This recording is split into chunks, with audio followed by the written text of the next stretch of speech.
ओम श्री गणेशाय नमः। ओम नमो भगवते वासुदेवाय। गरुड़ पुराण दूसरा अध्याय। इस अध्याय में हम विस्तार से जानेंगे कि जीव किस प्रकार से यम मार्ग में यातनाओं को सहता है, बैतरणी नदी का क्या स्वरूप होता है, यम मार्ग के 16 पुरियों में क्रमशः गमन तथा वहां पुत्र आदि द्वारा दिए गए पिंडों को जीव किस प्रकार से ग्रहण करता है। करुण जी ने कहा, हे केशव, यमलोक का मार्ग किस प्रकार दुखदायी होता है, पापी लोग वहां किस प्रकार से जाते हैं, वह मुझे विस्तार में बताएं। श्री भगवान बोले, हे गरुण, महान दुख प्रदान करने वाले यम मार्ग के विषय में मैं तुमसे कहता हूँ। मेरा भक्त होने पर भी तुम उसे सुनकर कांप उठोगे। यम मार्ग में वृक्ष की छाया नहीं होती जहाँ प्राणी विश्राम कर सके। उस यम मार्ग में अन्न आदि भी नहीं है जिसे वह अपने प्राणों की रक्षा करने के लिए ग्रहण कर सके। हे खग, वहां कहीं जल भी नहीं दिखता जिसे प्यास से आतुर जीव पी सके। वहां प्रलय काल की भांति 12 सूर्य तपते हैं। उस मार्ग में जाता हुआ पापी कभी बर्फीली हवाओं से पीड़ित होता है, कभी कहीं कांटे चुभते हैं, कहीं विषधर सांप उसे डसते हैं। वह पापी कहीं सिंहों, व्याघ्रों और भयंकर कुत्तों द्वारा खाया जाता है, कहीं बिच्छुओं से डसा जाता है और कहीं उसे आग से जलाया जाता है। तब कहीं जाकर अति भयंकर महान असीपत्र वन नामक नरक में वह पहुंचता है, जो 2000 योजन विस्तार वाला कहा गया है। वह वन कौओं, उल्लुओं, बटों, गिद्धों, सर्गों तथा डंसों से व्याप्त है। उसमें चारों ओर दावाग्नि व्याप्त है। असीपत्र के पत्तों से वह जीव बहुत छिन्न भिन्न हो जाता है। कहीं अंधे कुएं में गिरता है, कहीं विकट पर्वतों से गिरता है, कहीं छुरे की धार पर चलता है तो कहीं कीलों के ऊपर चलता है, कहीं घने अंधकार में गिरता है, कहीं उग्र जल में गिरता है, कहीं जोकों से भरे हुए कीचड़ में गिरता है तो कहीं जलते हुए कीचड़ में गिरता है, कहीं तपी हुई बालुओं से व्याप्त और कहीं धधकते हुए ताम्रमय मार्ग, कहीं अंगारों की राशि और कहीं अत्यधिक धुएं से भरे हुए मार्ग पर उसे चलना पड़ता है। कहीं अंगारों की वृष्टि होती है, कहीं बिजली गिरने के साथ शिलावृष्टि होती है, कहीं रक्त की, कहीं शस्त्र की, कहीं गर्म जल की वृष्टि होती है, कहीं खारे कीचड़ की वृष्टि होती है, कहीं गहरी खाई है, कहीं पर्वत शिखरों की चढ़ाई है और कहीं कंदराओं में प्रवेश करना पड़ता है। वह मार्ग कहीं घना अंधकार है तो कहीं दुख से चढ़ी जाने योग्य शिलाएं हैं, कहीं मवाद, रक्त तथा विष्ठा से भरे हुए तालाब हैं। यम मार्ग के बीचों बीच अत्यंत उग्र और घोर बैतरणी नदी बहती है। वह देखने पर दुखदाई हो तो क्या आश्चर्य, उसकी वार्ता ही भयंकर भय पैदा करने वाली है। वह 100 योजन चौड़ी है। उसमें प्यूब अर्थात पीप और मवाद और शोणित अर्थात रक्त बहते हैं। हड्डियों के समूह से उसका तट बना हुआ है, अर्थात उसके तट पर हड्डियों का ढेर लगा रहता है। मांस और रक्त के कीचड़ वाली वह नदी दुख से पार की जाने वाली है। अथाह गहरी और पापियों के द्वारा दुखपूर्वक पार की जाने वाली वह नदी केश रूपी सेवार से भरी होने के कारण दुर्गम है। वह विशालकाय घड़ियालों से व्याप्त है और सैकड़ों प्रकार के घोर पक्षियों से आवृत है। हे गरुण, आए हुए पापियों को देखकर वह नदी ज्वाला और धूम से भरकर कढ़ाई में रखे घृत की भांति खोलने लगती है। वह नदी सुई के समान मुख वाले भयंकर कीड़ों से चारों ओर से व्याप्त है। वज्र के समान चोंच वाले बड़े बड़े गिद्ध और कौओं से घिरी हुई है। वह नदी शिशुमार, मगर, जोक, मछली, कछुए तथा अन्य मांसभक्षी जलचर जीवों से भरी पड़ी है।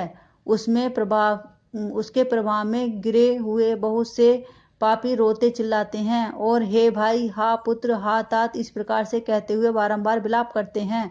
भूख और प्यास से व्याकुल होकर पापी जीव रक्त का पान करते हैं। वह नदी झागपूर्ण रक्त के प्रवाह से व्याप्त महाघोर अत्यंत गर्जना करने वाले, देखने में दुख पैदा करने वाली तथा भयंकर है।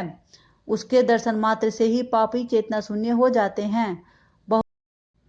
बहुत से बिच्छू तथा काले सर्पों से व्याप्त उस नदी के बीच में गिरे हुए पापियों की रक्षा करने वाला कोई नहीं होता। उसके सैकड़ों हजारों भंवरों में पड़कर पापी पाताल में चले जाते हैं और क्षण भर पाताल में रहते हैं और एक ही क्षण में ऊपर भी आ जाते हैं। हे खग, वह नदी पापियों के गिरने के लिए ही बनाई गई है, उसका पार नहीं दिखता। वह अत्यंत दुख पूर्वक तैरने योग्य तथा बहुत दुख देने वाली है। इस प्रकार बहुत प्रकार के क्लेशों से व्याप्त अत्यंत दुखप्रद यम मार्ग में रोते चिल्लाते हुए दुखी पापी जाते हैं। कुछ पापी पास से बंधे होते हैं, कुछ अंकुश में फंसकर खींचे जाते हैं और कुछ शस्त्र के अग्रभाग से पीठ में छेदन करते हुए ले जाए जाते हैं। कुछ नाक के अग्रभाग में लगे हुए पास से और कुछ कान में लगे हुए पास से खींचे जाते हैं। कुछ काल पास से खींचे जाते हैं और कुछ कौओं के द्वारा खींचे जाते हैं। वे पापी गर्दन, हाथ और पैर में जंजीर से बंधे हुए तथा अपनी पीठ पर लोहे के भार को ढोते हुए मार्ग पर चलते हैं। अत्यंत घोर यमदूतों के द्वारा मुखदारों से पीटे जाते हुए वे मुख से रक्त बमन करते हुए तथा बमन किए हुए रक्त को पुनः पीते हुए जाते हैं। उस समय अपने दुष्कर्मों को सोचने पर प्राणी अत्यंत ग्लानि का अनुभव करते हैं और अतीव दुखित होकर यमलोक को जाते हैं। इस प्रकार यम मार्ग में जाता हुआ वह मंदबुद्धि प्राणी हा पौत्र इस प्रकार पुत्र और पोत्रों को पुकारते हुए हाय हाय इस प्रकार का विलाप करता हुआ पश्चाताप की अग्नि से जलता रहता है। वह विचार करता है कि महान पुण्य के संबंध से ही मनुष्य जन्म प्राप्त हुआ है। उसे प्राप्त करके भी मैंने धर्माचरण नहीं किया। यह मैंने क्या किया? मैंने दान नहीं दिया, अग्नि में हवन नहीं किया, तपस्या भी नहीं की, देवताओं की भी पूजा नहीं की, विधि विधान से तीर्थों का सेवन नहीं किया। अतः हे जीव, जो तुमने किया है उसी का फल भोगो। हे देही, तुमने ब्राह्मणों की पूजा नहीं की, देव नदी गंगा का सहारा नहीं लिया, सत्पुरुषों की सेवा कभी नहीं की, कभी भी दूसरों का उपकार नहीं किया। इसलिए हे जीव, जो तुमने किया है उसी का फल भोगो। मनुष्यों और पशु पक्षियों के लिए जलहीन प्रदेशों में कभी भी जलाशय का निर्माण नहीं कराया। गौओं और ब्राह्मणों की आजीविका के लिए थोड़ा भी प्रयास नहीं किया। इसलिए हे देही, तुमने जो किया है अब उसी का फल भोगो।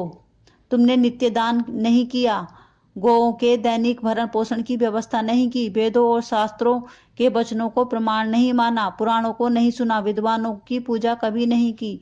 इसलिए हे देही, जो तुमने किया है उसी दुष्कर्म का फल भोगो। नारी जीव भी पश्चाताप करते हुए कहता है, मैंने पति की हितकारी आज्ञा का पालन नहीं किया, पतिव्रत धर्म का पालन नहीं किया और गुरुजनों की सेवा नहीं की, उनको सम्मान नहीं दिया। इसलिए हे देहिन, जो तुमने किया है उसी का अब फल भोगो। धर्म की बुद्धि से एकमात्र पति की सेवा नहीं की, पति की मृत्यु हो जाने पर बहिन प्रवेश करके उनका अनुगमन नहीं किया, वैधत्व प्राप्त करके त्याग में जीवन व्यतीत नहीं किया। इसलिए हे देहिन, जैसा किया उसका फल भोगो। मास पर्यंत किए जाने वाले उपवासों से तथा चंद्रायण व्रतों से, सुविस्तीर्ण नियमों के पालन से शरीर को नहीं सुखाया। पूर्व जन्म में किए हुए दुष्कर्मों के कारण ही दुख को प्राप्त करने वाला यह नारी शरीर प्राप्त किया था। इस तरह बहुत प्रकार के विलाप करके पूर्व देह का स्मरण करते हुए मेरा मानव जन्म कहाँ चला गया, इस प्रकार चिल्लाता हुआ वह यम मार्ग की यात्रा करता है। हे तारक्ष, 17 दिन तक अकेले वायु वेग से चलते हुए 18वें दिन वह प्रेत सौम्यपुर में जाता है। उस रमणीय श्रेष्ठ सौम्यपुर में प्रेतों का महान गण रहता है। वहां पुष्पभद्रा नदी और अत्यंत अनप्रिय दिखने वाले वट वृक्ष हैं। उस पुर में यमदूतों के द्वारा उसे विश्राम कराया जाता है। वहां दुखी होकर वह स्त्री पुरुषों के द्वारा प्राप्त सुखों का स्मरण करता है। वह अपने धन, भृत्य और पौत्र आदि के विषय में जब सोचने लगता है तो वहां रहने वाले यम के किंकर उससे इस प्रकार कहते हैं, धन कहाँ है, पुत्र कहाँ है, पत्नी कहाँ है, मित्र कहाँ है, बंधु बांधव कहाँ हैं? हे मूढ़, जीव अपने कर्मोपार्जित फलों को ही भोगता है। इसलिए सुदीर्घ काल तक अब इस यम मार्ग पर चलो। हे परलोक के राही, तू यह जानता है कि राहगीरों का बल और सब बल पाथे ही होता है। जिसके लिए तूने प्रयास तो किया ही नहीं। तू यह भी जानता था कि तुम्हें निश्चय ही इस मार्ग पर चलना होगा और उस रास्ते पर कोई भी लेन देन नहीं हो सकता। यह मार्ग तो बालकों को भी विदित होता है। हे मनुष्य, क्या तुमने इसे नहीं सुना? क्या तुमने ब्राह्मणों के मुख से पुराणों के वचनों को नहीं सुना? इस प्रकार कहकर मुकदारों से पीटा जाता हुआ वह जीव गिरते दौड़ते पड़ते बलपूर्वक पासों से खींचा जाता है। यहाँ स्नेह अथवा कृपा के कारण पुत्र पौत्रों द्वारा दिए हुए मासिक पिंड को खाता है। उसके बाद वह जीव सौरीपुर को प्रस्थान करता है। उस सौरीपुर में काल के रूप को धारण करने वाला जंगम नामक राजा रहता है। उसे देखकर वह जीव भयभीत होकर विश्राम करना चाहता है। उस पुर में गया हुआ वह जीव अपने स्वजनों के द्वारा दिए हुए पाक्षिक अन्न जल को खाकर उस पुर को पार करता है। उसके बाद शीघ्रतापूर्वक वह प्रेत नगेंद्र भवन की ओर जाता है और वहां भयंकर वनों को देखकर दुखी होता है। दया रहित दूतों के द्वारा खींचे जाने पर वह बार बार रोता है और 2 मास के अंत में वह दुखी होकर वहां रहता है। बांधवों द्वारा दिए हुए पिंड जल वस्त्र का उपभोग करके यम किंकरों के द्वारा पास से बारंबार खींचकर पुनः आगे ले जाया जाता है। तीसरे माह में वह गंधर्व नगर को प्राप्त होता है और वहां त्रैमासिक पिंड को खाकर आगे चलता है। चौथे माह में वह शैलागमपुर में पहुंचता है और वहां प्रेत के ऊपर बहुत अधिक पत्थरों की वर्षा होती है। वह चौथे मासिक पिंड को खाकर कुछ सुखी होता है। उसके बाद 5वें महीने में वह प्रेत क्रोंचपुर पहुंचता है। क्रोंचपुर में स्थित वह प्रेत वहां बांधवों द्वारा हाथ से दिए गए 5वें मासिक पिंड को खाकर आगे क्रूरपुर की ओर चलता है। 5.5 माह के बाद 59 मासिक पिंड और घटदान से तृप्त होकर वहां आधे मुहूर्त तक विश्राम करके यमदूतों के द्वारा डराए जाने पर दुख से कांपता हुआ उस पुर को छोड़कर चित्रभवन नामक पुर को जाता है, जहां यम का छोटा भाई विचित्र नामक राजा राज्य करता है। उस विशाल शरीर वाले राजा को देखकर वह जीव बहुत डरता है और भागता है। तब सामने आकर केवरत धीवर उससे कहता है, हम इस बैतरणी नदी को पार करने के लिए नाव लेकर आए हैं। यदि तुम्हारा इस प्रकार का पुण्य हो तो इसमें बैठ सकते हो। तत्वदर्शी मुनियों ने दान को ही वितरण अर्थात देना या बांटना कहा है। यह बैतरणी नदी वितरण के द्वारा ही पार की जा सकती है, इसलिए इसको बैतरणी नदी कहा गया है। यदि तुमने बैतरणी गो का दान किया है तो तुम नौका में बैठ सकते हो और नौका तुम्हारे पास आएगी, अन्यथा नहीं। उनके ऐसे वचन सुनकर प्रेत हा देव ऐसा कहता है। उस प्रेत को देखकर वह नदी खोलने लगती है और उसे देखकर जीव अत्यंत क्रंदन करने लगता है। जिसने अपने जीवन में कभी भी दान नहीं किया है, ऐसे पापात्मा ही उस बैतरणी में डूबते हैं। तब आकाश मार्ग से चलने वाले दूत उनके मुख में कांटा लगाकर बांसी से मछली की भांति उसे खींचकर ले जाते हैं और उस नदी को पार कराते हैं। वहां षाण्मासिक पिंड को खाकर वह अत्यंत भूख से पीड़ित होकर विलाप करने लगता है और आगे रास्ते पर चलता है। 7वें माह में वह वापदपुर को जाता है और वहां अपने पुत्र पौत्रों द्वारा दिए हुए सप्तमासिक पिंड को खाता है। हे पक्षीराज गरुण, उस पुर को पार करके वह दुखद नामक पुर को जाता है। आकाश मार्ग से जाता हुआ वह महान दुख को प्राप्त करता है। वहां 8वें माह में दिए हुए पिंड को खाकर आगे बढ़ता है और 9वें माह में पूर्ण होकर नाना क्रंदपुर को जाता है। वहां क्रंदन करते हुए अनेक भयावह क्रंदगणों को देखकर स्वयं शून्य हृदय वाला होकर जीव दुखी होकर रोने लगता है। उस पुर को छोड़कर वह यमदूतों के द्वारा भयभीत किया जाता हुआ 10वें महीने में अत्यंत कठिनाई से सुतत्व भवन नामक नगर में प्रवेश करता है। वहां पुत्र आदि से प्राप्त पिंडदान और जलांजलि प्राप्त करके भी वह सुखी नहीं होता। 11वें माह के पूर्ण होने पर वह रौद्रपुर को प्राप्त होता है और पुत्रादि के द्वारा दिए जाने वाले एकादश मासिक पिंड को खाकर रहता है।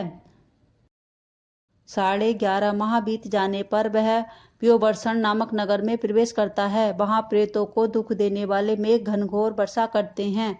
वहां पर दुखी वह प्रेत उनावदिक श्राद्ध को खाता है। इसके बाद वर्ष पूरा हो जाने पर वह जीव सीताढ़ नामक नगर में प्रवेश करता है। वहां हिम से भी 100 गुना अधिक ठंड पड़ती है।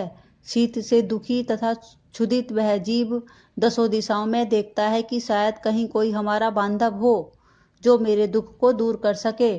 तब यम के दूत कहते हैं, तुम्हारा ऐसा पुण्य कहाँ है? फिर वार्षिक पिंडों को खाकर वह धैर्य धारण करता है। उसके बाद वर्ष के अंत में यमपुर के निकट पहुंचने पर वह प्रेत बहुभीतिपुर में जाकर हाथ भर माप के अपने शरीर को छोड़ देता है। हे पक्षी, पुनः कर्म भोगने के लिए अंगुष्ठा मात्र के वायु रूप यातना देह को प्राप्त करके वह यमदूतों के साथ जाता है। हे कश्यप नंदन, जिन्होंने मणकालीन दान नहीं दिया है वे यमदूतों के द्वारा दृढ़ बंधनों से बंधे हुए अत्यंत कष्ट से यमपुर को जाते हैं। हे आकाशगामी, धर्मराजपुर में 4 द्वार हैं, जिनमें से दक्षिण द्वार के मार्ग का तुमसे मैंने वर्णन किया। इस महान भयंकर मार्ग में भूख, प्यास और श्रम से दुखी जीव जिस प्रकार जाता है वह सब मैंने तुमसे बतला दिया। अब आगे और क्या सुनना चाहते हो? इस प्रकार गरुड़ पुराण के अंतर्गत सरोद्धार में यम मार्ग निरूपण नामक दूसरा अध्याय पूर्ण हुआ। हरिओम नमो नारायण, हरिओम नमो नारायण, हरिओम नमो नारायण।